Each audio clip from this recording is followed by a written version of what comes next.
It was India's Prime Minister Narendra Modi's first official visit to Jammu and Kashmir Union Territory on April 24th, ever since the removal of special status given to the former state.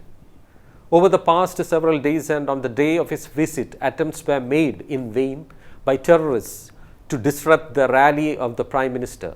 But undeterred by all these disturbances, Prime Minister landed in the new Union Territory with a bundle of meaty projects for the people of the Union Territory. The Prime Minister opened multiple projects worth over rupees 20,000 crore in Jammu and Kashmir, including the Banihal-Qazigund tunnel and 2 hydroelectric projects. Neither this region is new to me, nor am I new to you, Prime Minister Modi said in Jammu's Pali village, addressing all Grama Sabhas in the country to mark the National Panchayati Raj Day. PM Modi laid the foundation stone of the Delhi-Amritsar Katra Expressway and inaugurated the 500 kilowatt solar power plant at Pali village in Samba. Panchayats must encourage farmers to move towards organic farming.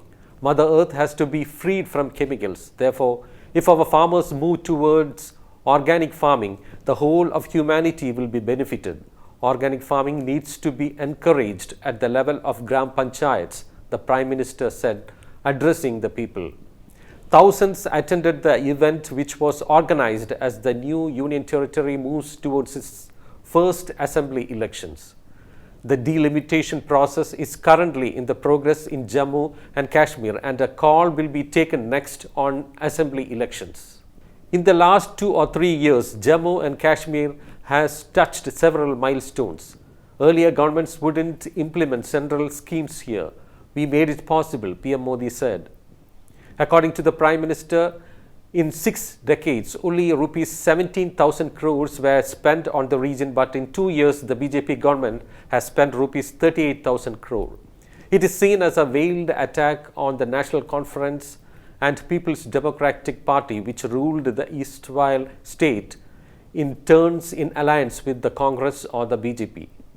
Jammu and Kashmir has been under President's rule since 2018, when the BJP ended its ruling coalition with Mahbooba Mufti's People's Democratic Party.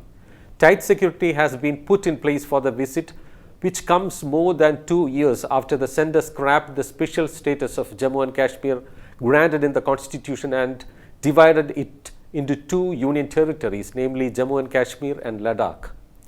PM Modi laid the foundation for 2 hydroelectric projects, an 850 megawatt facility on the Chenab River in Kishtwar to be built at a cost of around rupees 5,300 crore. The other is the 540 megawatt Crore hydroelectric project to be built on the same river at a cost of over rupees 4,500 crore. The Banihal-Qazigund tunnel, built at a cost of over rupees 3,100 crore, was also inaugurated. It is 8.45 km long and will reduce the road distance between the 2 places by 16 kilometers and cut travel time by around 1.5 hours. Seeking to develop and rejuvenate 75 water bodies in every district of the country, PM Modi launched an initiative named Amrit Sarovar as well. Here are some excerpts from his speech.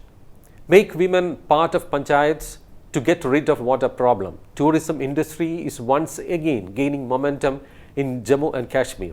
When I speak about Ek Bharat Shreshth Bharat, our focus is on connectivity and bridging distances. Our aim is to provide all-weather connectivity to Jammu and Kashmir. JK's youth won't face problems their ancestors saw. Those denied benefit of reservation for years in J&K are now eligible. This year, Panchayati Raj Day is being celebrated in Jammu and Kashmir. This signals a new development. Democracy has reached grassroots level.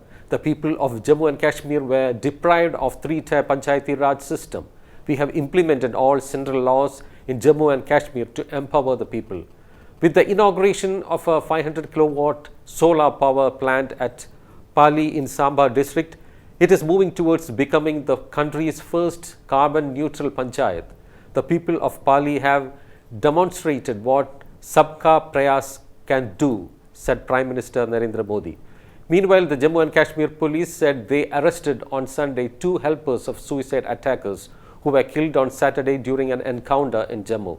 Police say a truck driver who had transported terrorists and another person who had to shelter them were arrested on Sunday. Officials said the 2 suicide attackers had recently infiltrated from Pakistan via the Samba border, from where they were transported by the trucker and dropped at Sanchwan near a major army installation in Jammu. They were supposed to be sheltered at the house of Shafiq Ahmad Sheikh near a security forces camp and eventually carry out the attack. Both the terrorists were killed before they could reach his home, Mr. Singh added. Now, whatever be the situation, the grit of the Prime Minister and his government in pursuing their set goals for Jammu and Kashmir is laudable.